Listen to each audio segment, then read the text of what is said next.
कोई भी पेशेंट जो आपके पास हाइपर कैल्सीमिया के साथ है, यानी उसका कैल्शियम लेवल जो है वो 10.5 मिलीग्राम पर डेसीलीटर से ज़्यादा हो, तो उसको इन्वेस्टिगेट करना हो तो आप किस तरह करेंगे? कोई भी पेशेंट जो हाइपर कैल्सीमिया के साथ आता है, सबसे पहले आपने उसका सीरम एल्ब्यूमिन लेवल्स चेक करवाने हैं। अगर एल्ब्यूमिन लेवल्स इंक्रीज्ड हैं तो आयोनाइज्ड कैल्शियम करवाना है। अगर आयोनाइज्ड कैल्शियम नॉर्मल है तो ये सूडो हाइपर कैल्सीमिया है। अगर सीरम एल्ब्यूमिन लेवल्स डिक्रीज्ड हैं और आयोनाइज्ड कैल्शियम जो है वो हाई है, तो आपने पेशेंट का इंटैक्ट पीटीएच लेवल्स करवाने हैं।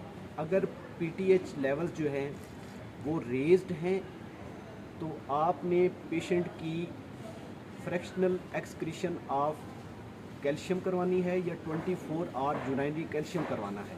अगर फ्रैक्शनल एक्सक्रीशन ऑफ कैल्शियम जो है वो लेस देन 0.01 है या 24 आवर यूरिनरी कैल्शियम जो है वो कम है, तो ये फेमिलियल हाइपोकैल्सियूरिक हाइपरकैल्सीमिया है।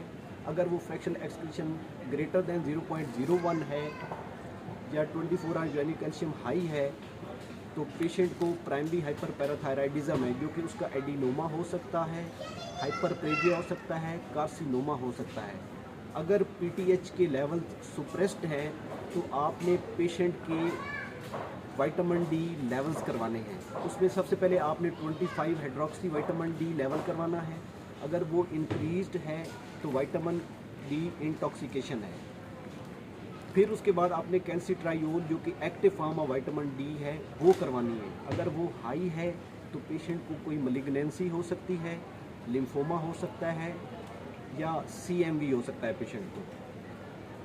दूसरा जो है वो आपने अगर पीटीए सुप्रेस्ड है तो आपने सिम्टम बेस्ड मलिग्नेंसी नेटवर्क उसकी इन्वेस्टिगेशन करवानी है। सबसे पहले अगर पेशेंट का अल्कलाइन फॉस्फेटेज करवाना है, अगर वो रेज्ड है तो पेशेंट को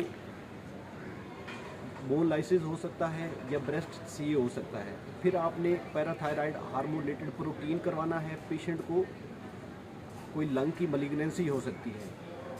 उसके बाद आपने पेशेंट को अगर उसके विटामिन डी के लेवल्स जो है वो नॉर्मल आ रहे हैं या डिक्रीज्ड आ रहे हैं, तो पेशेंट के आपने दूसरा वर्कअप करना है, जिसमें आपने एड्रीनल इंसफिशिएंसी को रूल आउट करने के लिए कार्टिसोल करवाना है। हाइपरथायराइडिज्म को रूल आउट करने के लिए फरी T3, फरी T4 या TSH करवाना है। और इसके अलावा पिट्यूटरी का जो MRI है वो करवाना है। ये थी सारी इन्वेस्टिगेशन जो आपने हाइपरकैल्सीमिया में करवानी है। बहुत शुक्रिया।